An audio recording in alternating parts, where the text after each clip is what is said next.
ইব্রাহিমের সন্তান ইসমাইল আস্তে আস্তে আস্তে আস্তে বড় হওয়া শুরু করল।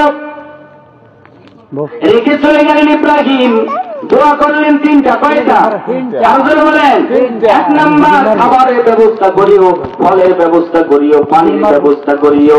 3 নাম্বার মানুষ দিয়ে এই সমাজটা আবাদ করে দিও। আল্লাহর দরবারে দোয়া কবুল হয়ে গেল, বলেন সুবহানাল্লাহ। এদিক দিয়ে ইসমাইলের খানা নাই, পানি নাই, খেজুর নাই, 2-3 দিনের খাবার ছিল শেষ।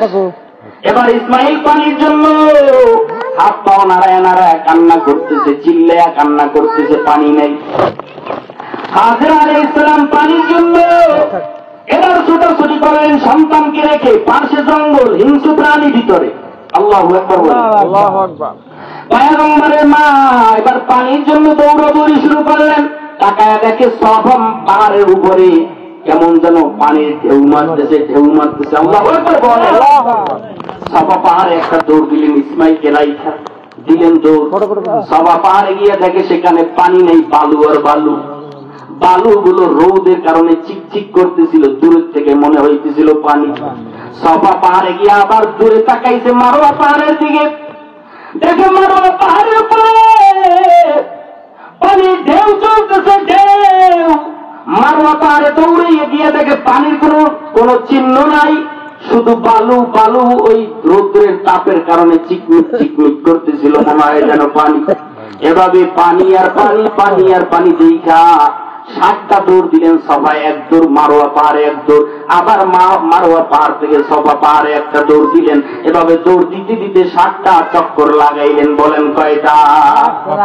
আমার আল্লাহ রাখতে বলে জিবরাইল, আল্লাহু আকবার বলেন।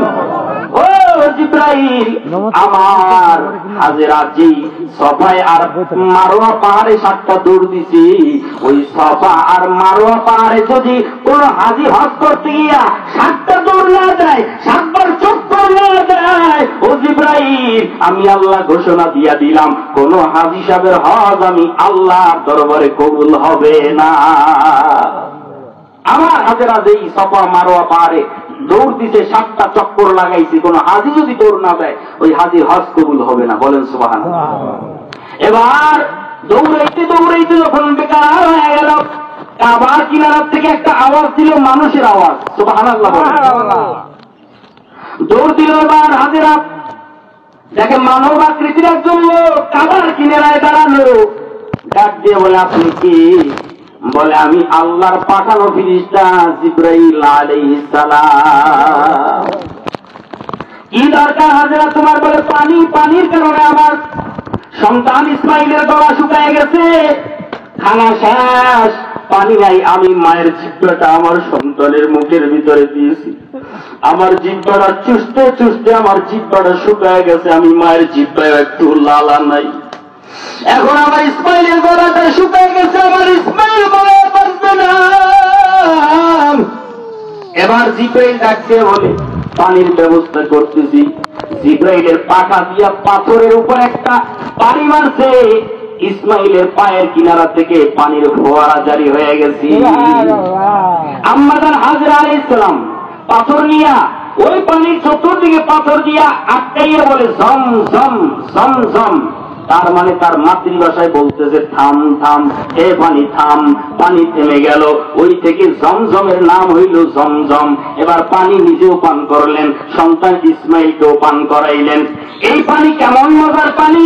সাহাবীরা আপনার আমার নবী মুহাম্মদ রাসূলুল্লাহ সাল্লাল্লাহু আলাইহি ওয়াসাল্লামকে জিজ্ঞাসা করলেন, ও পয়গম্বর, এই জমজম কূপের পানি হাজিরা মিলিয়ন বিলিয়ন ট্রিলিয়ন এরকম পানি সারা দুনিয়ায় সাপ্লাই হইতেছে, ওই জমজম কূপের পানি বাড়েও না কমেও না, ও নবীজি এই পানির এই জমজম কূপের তলা কোথায় আমরা জানতে যাই। আপনার আমার মায়ার নবী মুহাম্মদুর রাসূলুল্লাহ সাল্লাল্লাহু আলাইহি ওয়াসাল্লাম বললেন, ও সাহাবীরা, এই জমজম কূপের পানি কমেও না বাড়েও না, তার কারণ কি জানো? এই জমজম কূপের তলা জান্নাতের হাউজে কাউসারের সাথে লাগানো।